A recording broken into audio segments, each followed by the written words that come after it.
This episode is sponsored by Ground News, a news comparison platform that will totally change the way you read about world events. More on this in a bit. We all agree, Volodymyr Zelenskiy is the man of the year, the hero of the moment. Zelensky deserves all our admiration. In fact, those of you who are veteran followers of this channel already know that last year, around this time, we gave him one of our VisualPolitik awards back in 2021. That is, we have stood up for Zelensky even when few know who he was. Now, like all politicians, it is natural that the president of Ukraine is not perfect. The fact that he so heroically resisted the Russian invasion has made him a world-class leader with a guaranteed place in the history books. However, we need to be clear that this can never mean giving him a free pass, especially not given that he's a politician. As much as he deserves our applause, and he certainly does, the worst thing we can do is to idolize a political figure. And believe me, this man has one of the most unlikely lives we've ever seen. It's full of surprises. For example, right now, we all see him as Putin's great antagonist. However, Zelensky won the election, among many other reasons, because he was the most neutral candidate, among those who advocated continuing to look to Moscow, and those who preferred the focus exclusively on the West. So the question we are asking today is, how did a comedian become president of his country? What was his policy before the war in Ukraine? What successes and what mistakes has he made? Today, we're going to answer these questions, but first, let me talk to you all about Ground News. Thanks to Ground News, you can now see exactly how breaking news stories are covered all around the world. Their website and app lets you easily compare reporting from thousands of news outlets. This is important because the way every one of us interprets information has a lot to do with how it's being framed. And Ground News makes it easy to sort through what's going on by providing bias, factuality, and ownership ratings for each source. For example, with every story, you can see the number of sources reporting and whether the coverage is even distributed across the political spectrum, according to ratings from independent news monitoring organizations. You can start to identify trends, like stories that are mostly covered by one side of the political spectrum. Then you can check how reliable the sources are, as well as who owns them. But what may be the most helpful thing is the ability to read and compare almost any article to see discrepancies in the language used and the facts prioritized by different media outlets. It's a really great source for staying informed and getting a balanced view of the issues. If you'd like to check it out, go to ground.news/VisualPolitik to try it for free, or subscribe for as little as $1 a month. Click the link in the description below.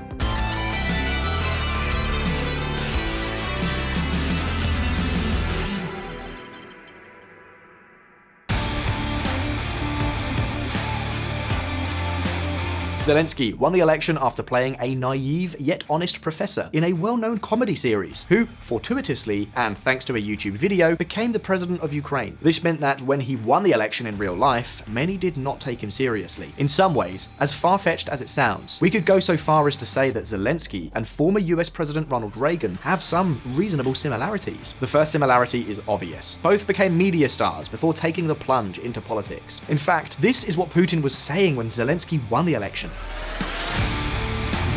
He is just an actor, and acting like someone does not make you someone. Vladimir Putin. Volodymyr Zelenskiy was born in 1978 in Kryvyi Rih, a major industrial city that was part of the former Soviet Union. So yes, Zelenskyy's mother tongue is not Ukrainian, but Russian. As a curious fact, I will tell you that Volodymyr is the Ukrainian spelling for Vladimir. That is, in a way, Putin and Zelensky share the same name in different languages. Zelensky was born into an academic family. His father, Alexander, was a scientist and mathematician who was the head of the computer department of a major university. His mother, Rima, is a retired engineer from a Jewish family, as is her husband. And indeed, with a strong Jewish lineage, Zelensky is the first Jewish president in Ukrainian history. Don't tell me that it's not ironic that there are still people who label him as a Nazi. But changing the subject, the question we really need to ask is, but was he really just an actor? Well, although he has always been more linked to the world of show business, Zelensky does have a law degree from the University of Kyiv, and that's not all. Before becoming president, Zelensky was not only a comic actor, but also, and above all, an entrepreneur. He got his start with the Russian language channel KVN, where a program called The Club of the Cheerful and Witty featured comedy sketches by different teams representing Ukrainian cities. Zelensky's team was Kvartal 95. Remember that name because it's going to be important later.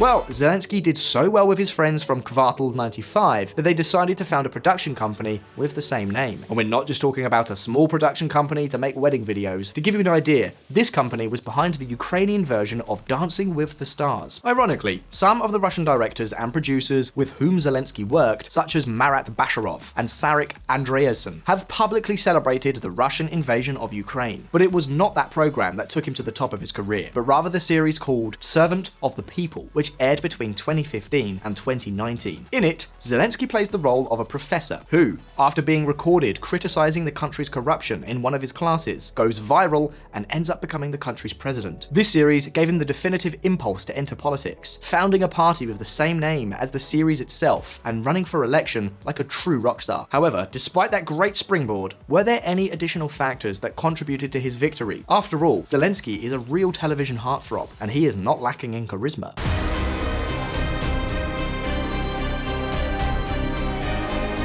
Well, we also have to take into account the social context in which Ukraine was living. The country was already partially invaded by Russia, but not only that, Ukrainians were terribly dissatisfied with the political class. The Euromaidan revolution promised a new Ukraine, closer to Europe and free of corruption. However, although some reforms were made, the problem of corruption was never really dealt with. You could say that, in practice, Ukraine remained the same country with the same old problems, only the faces had changed. Many Ukrainians felt as if they had replaced corrupt pro-Russian politicians with corrupt pro-Western politicians. In 2019, as many as 60% of citizens claimed to feel great dissatisfaction with President Poroshenko. Ukraine had still not completed its transition to free market capitalism, and corruption continued to be the norm. This is something we have covered at length in other VisualPolitik videos.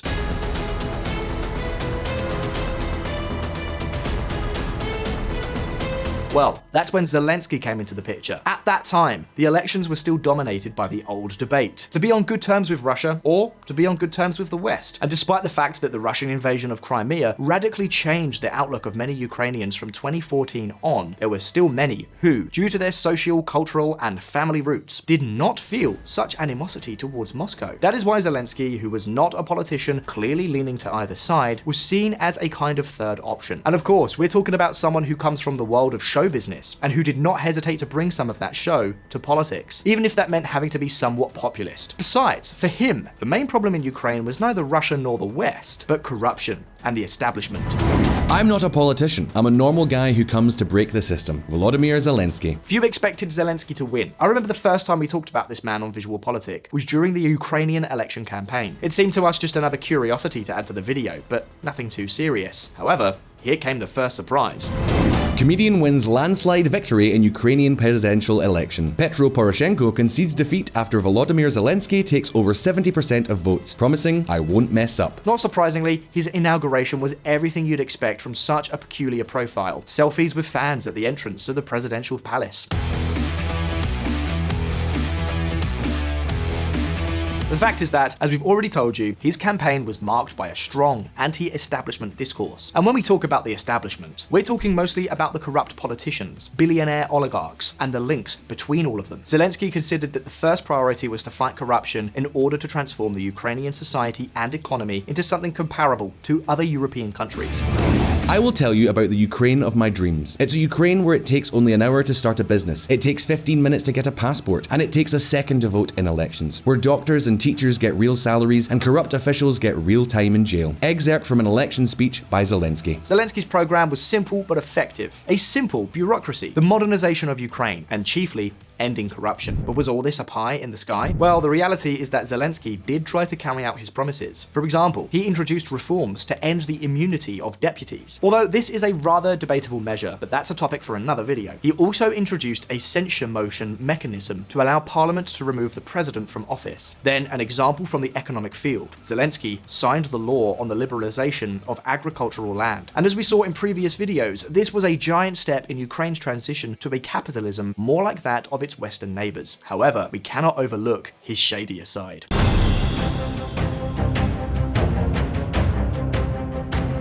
For For example, Zelensky went so far as to include as many as 30 friends from his former production company, Kvartal 95, in the government, which naturally raised many doubts. But not only that, he has also been criticized for appearing in the famous Pandora Papers. Both he and his former colleagues at Kvartal 95 had offshore companies and properties in London. Of course, to be fair, having companies in low-tax countries is not a crime in itself. In fact, in countries with so little legal certainty, it is almost mandatory. It is basically a way of escaping from the local oligarchs and covering your back in a completely legal way. What may be more questionable though, however, is his connection to Igor Kolomoisky, a well-known Ukrainian oligarch. Kolomoisky was one of the main supporters of Zelenskyy's campaign. However, this man has been investigated and tried in corruption cases. For years, he was in exile to avoid going to jail. After Zelenskyy's victory, he returned to Ukraine and began to win several court cases against him, and naturally, more doubts arose.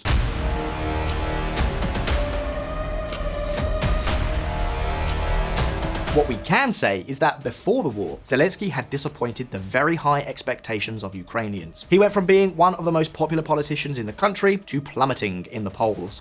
Check it out. The end of the Zelensky alternative? The October 2021 polls delivered a shock to the presidential team. Zelensky's approval rating as president dropped from 33.3% in September to 24.7% in October. And then came the threat of Russian invasion, a threat that has brought him criticism because good old Volodymyr was convinced that it would not happen. I know a lot of people thought maybe I was exaggerating, but I knew we had information to support that Putin was going to come in, to cross the border. There was no doubt, but Zelensky and a lot of people didn't want to hear it. I understand why they didn't want to hear it, but in the end, it happened. Joe Biden, President of the United States. However, the plot took a turn on the 24th of February. That was the day that everything changed. Right now, we're going to see what happened.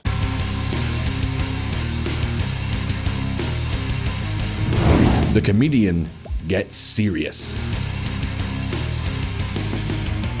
On 24th of February, what had been so feared was confirmed. Russia invaded a sovereign country and unleashed terror on Ukraine. Hardly anyone thought that Ukraine could resist. The numbers and the difference in armed forces seemed clear. Western leaders even offered Zelensky the possibility of escaping the country. Think about it for a moment. If Russia had taken Kyiv, which was thought quite likely at the time, Zelensky would have been the first to be arrested and perhaps even executed. In those circumstances, what anyone would have expected is that he would have put some ground in the middle. This is not the first time this has happened. Viktor Yanukovych fled Ukraine during the Euromaidan riots. However, it was at this point when Volodymyr Zelenskiy uttered that phrase that will go down in history.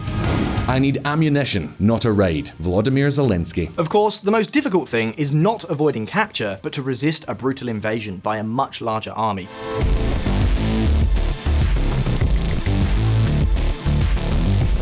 In this sense, Zelensky stayed to win. Not only did he have the courage to stay, but he magnificently seized the moment to win everyone's support. The way things stand are, Zelensky has won the unqualified support of NATO. Suddenly, a country that many would not confidently know how to locate on the map has been placed at the center of the political chessboard. And some will say, come on, everybody knew that the West would come to Ukraine's rescue. Well, the truth is that no, it was not at all clear. However, thanks to the tenacity of Zelensky and the Ukrainian government and army, the doors of solidarity suddenly opened wide. Take a look at this chart. Here you can see all the money that has been sent to Ukraine, both in humanitarian aid and weapons. The United States leads by far, but the European Union has also put a lot of money on the table to support Ukraine. Money and sacrifices. We only have to take a look at the energy crisis in Europe is still going through.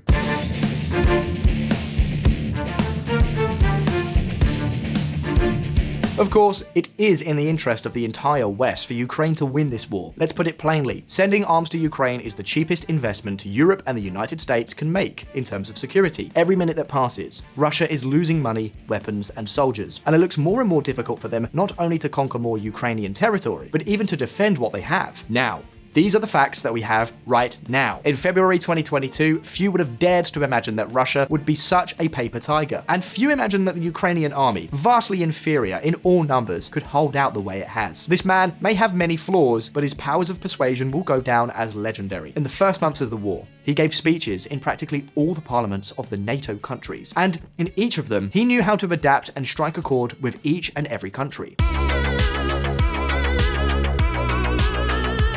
For example, in the United States, Zelensky compared the invasion of Ukraine to the attack on Pearl Harbor and the Twin Towers. When he addressed the German parliament, he asserted that they should help him tear down this wall, referring to a Russian-imposed wall against freedom. This was a clear reference to the Berlin Wall and the Ronald Reagan's mythical speech at the Brandenburg Gate. Not surprisingly, to appeal to the English people, he used the memory of Churchill, assuring that they would continue to fight for their land, no matter what the cost. On the beaches, in the fields, and on the streets. And you will say, what a salesman! Yes, you are right. At this point, I think he would be able to sell ice to Eskimos. But this is exactly what Ukraine needed and still needs. Thanks to this communication strategy, the Ukrainian army has been able to stock up on all kinds of weapons. But not only that, Zelensky has also been able to inspire the entire Ukrainian population to resist. Again, it seems obvious now, but what would we have thought in February 2022?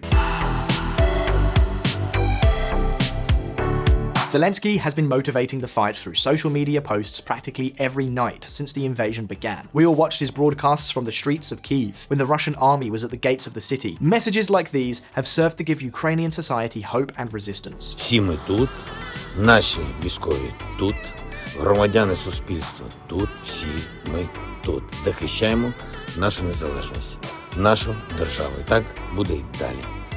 Слава нашим захисникам, слава нашим захисницям. Слава Україні! But Zelensky's infectious optimism doesn't stop there. He's already looking for post-war investors.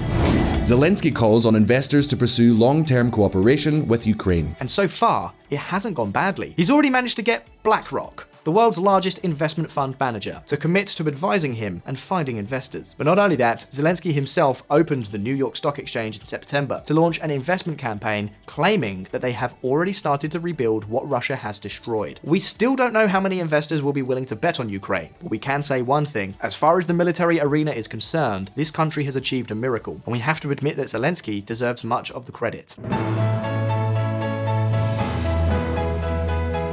The Ukrainian army has already recovered thousands of square kilometers of territory invaded by Russia. It has managed to get the invaders to withdraw from Kyiv, from Kharkiv, from the Kherson Oblast, and even carried out attacks in Crimea. Of course, while we celebrate Zelensky's progress, as we've already told you, the president has also had some shadiness in his early years. Does this mean that Zelensky does not deserve our applause? Not at all. His achievements this year guarantee him a page in the history books. However, be aware of creating a messiah. But now the questions are over to you. Will Zelensky disappoint and become a false messiah? Are we talking about the new Churchill? Will Russia escalate this war with more powerful weapons? You can leave me your answers in the comments. And as always, don't forget that here on VisualPolitik, we release new videos every week. So subscribe to this channel and hit that little bell icon so you never miss any of our updates. If you like the video, like it. See you in the next one. All the best. See you soon.